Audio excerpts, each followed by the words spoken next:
We have some rabbits that are chewing off the tops of our plants, so we're trying to get a handle on those. It may turn out to where we have to put a fence around our garden. Well guys, so you guessed it. We are going to have to put a fence around our garden. So today on Homestead Hopes, watch us as we put a little fence around the garden to keep the rabbits out. Let's go. Here you see we have a nice healthy onion. Here you see where something took a bite out of it and had itself a little snack. Okay, so for our fencing, we are going to use this multi-purpose netting. It is 5 feet tall and 100 feet in length. But what we've done is we cut the roll in half. So we've got 2.5 and 2.5 feet tall. That gives us actually now 200 feet of netting to work with. I think we paid $30 for this at Tractor Supply. At Walmart, you can get the same thing, but it's only 2 foot by 50 foot for $15 a piece. So we got it for a quarter of the price, basically. Right. So go get it at Tractor Supply. All right. So now it's time to staple the fencing to the posts that we have. All we're going to use is just a handheld stapler with some staples, and we're just going to fasten the netting to the poles and just run it around the whole garden.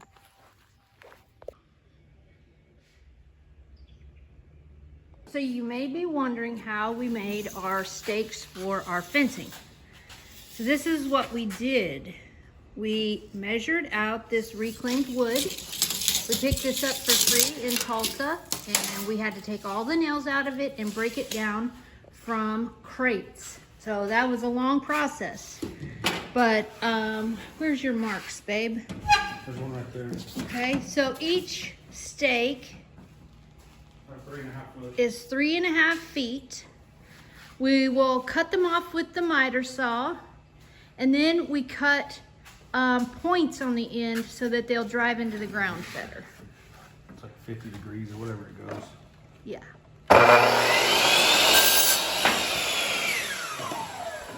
So what degree angle are you going with, babe? I don't know, 50, that's as high as the saw goes. Okay.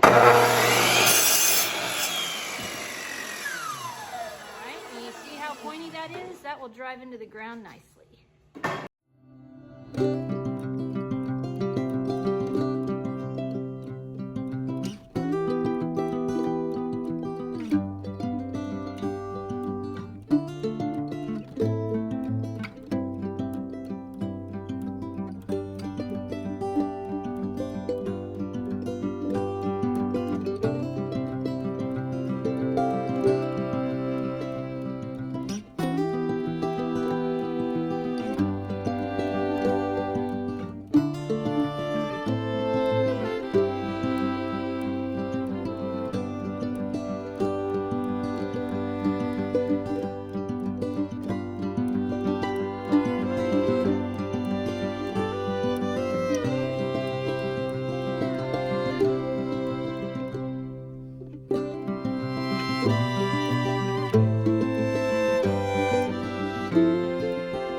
So we had to take a little break. We had a little bit of mowing to do. And this is our Ego weed eater. I don't know if you guys have ever used one of these, but it's an electric weed eater. And it's awesome. It chews through anything. We love it.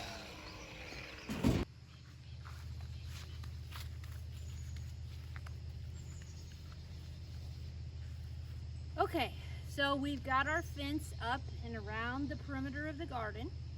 Now then it's time to install a gate. That way we're not having to step over the gate or over the fence every time we want to get into the garden. So we're going to use this fencing to make a gate that we can take loose and move out of the way, and then when we access the garden, it'll be easier than stepping over. When we're done, we'll just latch it back together and nothing can get it.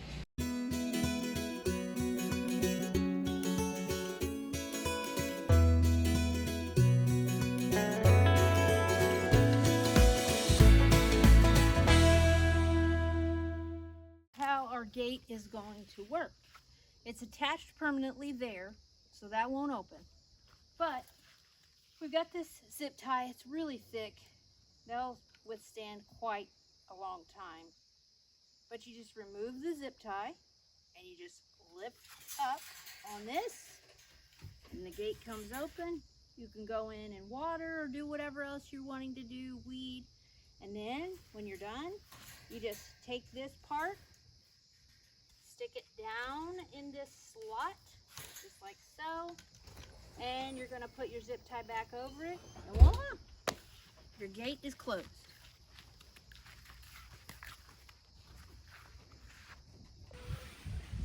Well, good morning, guys. This is the next day after we started the fence.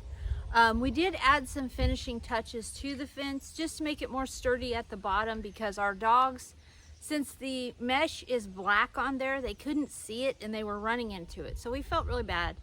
And we didn't want them to tear it up, obviously. So here's what we put at the bottom of the fence.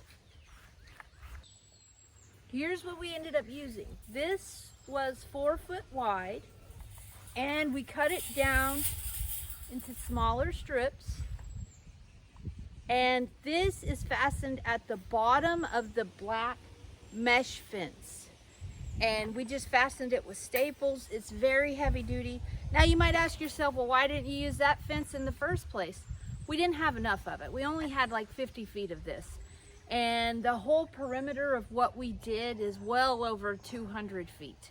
So that's why this is at the bottom, but we're gonna go ahead and finish this fence up and get it how we want it, and we should be done for the day.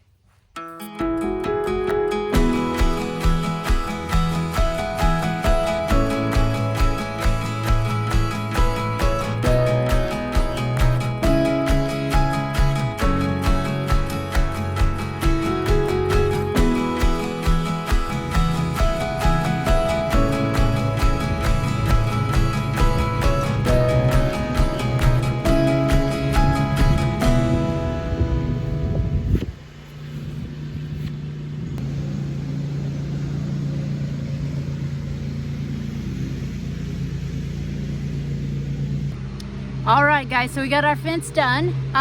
We do have a little bit of a situation with our zucchini. And here's what it is. So the squash bugs are here. They're already making their way into the garden.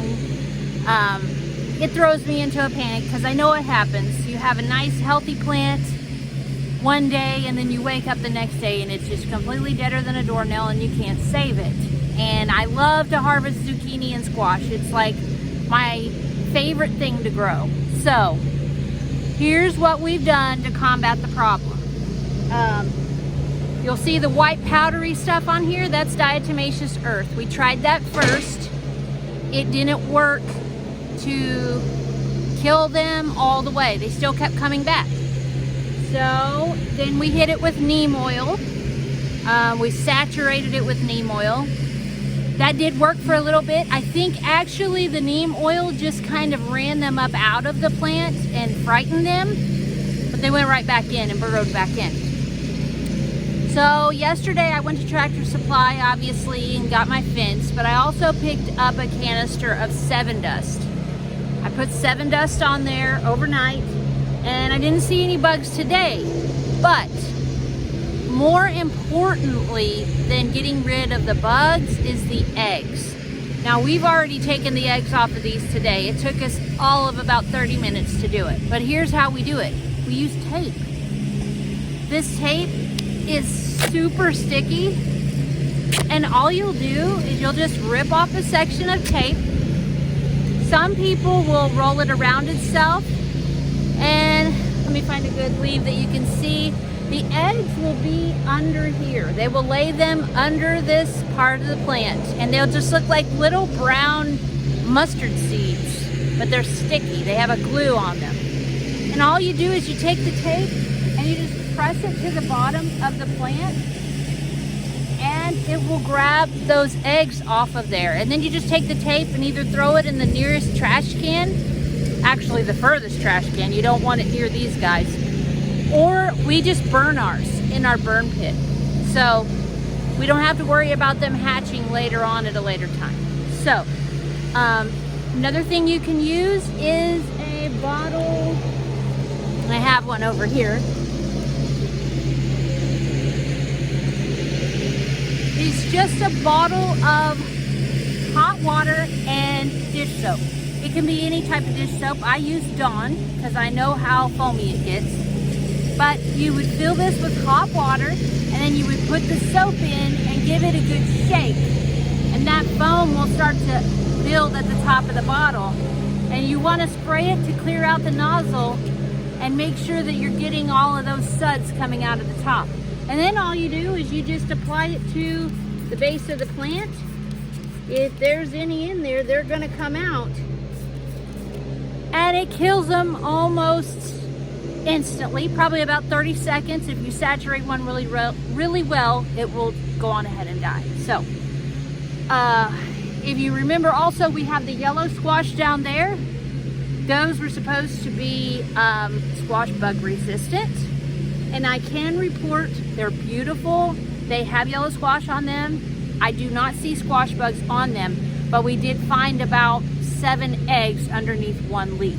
So my husband and I were like, well, maybe it's a possibility that they go to the plant, they lay the eggs, but they don't eat it because it is more pricklier, is that a word, than this plant. So anyways, that's our report on our squash. So here's something else I wanted to show you. My husband rigged a sprinkler up on top of the archway trellis, and we've got a hose running through the garden safely. I'm gonna go turn the water on and show you how we water our garden.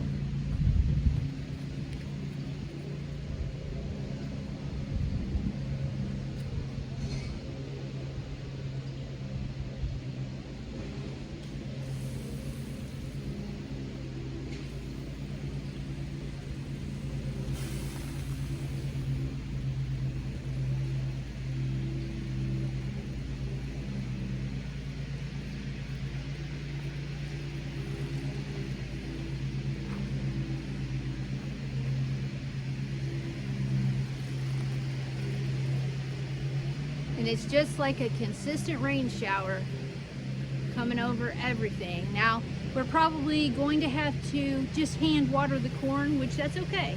This takes care of at least 75% of the garden, where someone doesn't have to be standing out here and getting hot in the summertime watering. But I thought that was really cool, and I wanted y'all to see it. Alright guys, that's gonna do it for today's video. We got the fence up around the garden. We got the garden watered in for today. We'll probably water again this evening because yesterday's high was 87 with 100% humidity, so it was miserable out here.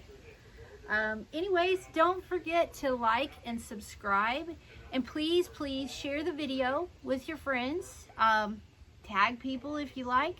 We hope you enjoyed watching today, and join us next time when we will more than likely be doing some more projects in the garden. We definitely need to get in there and weed, which is my most favorite part. But thanks for watching Homestead Hopes. We'll see you next time.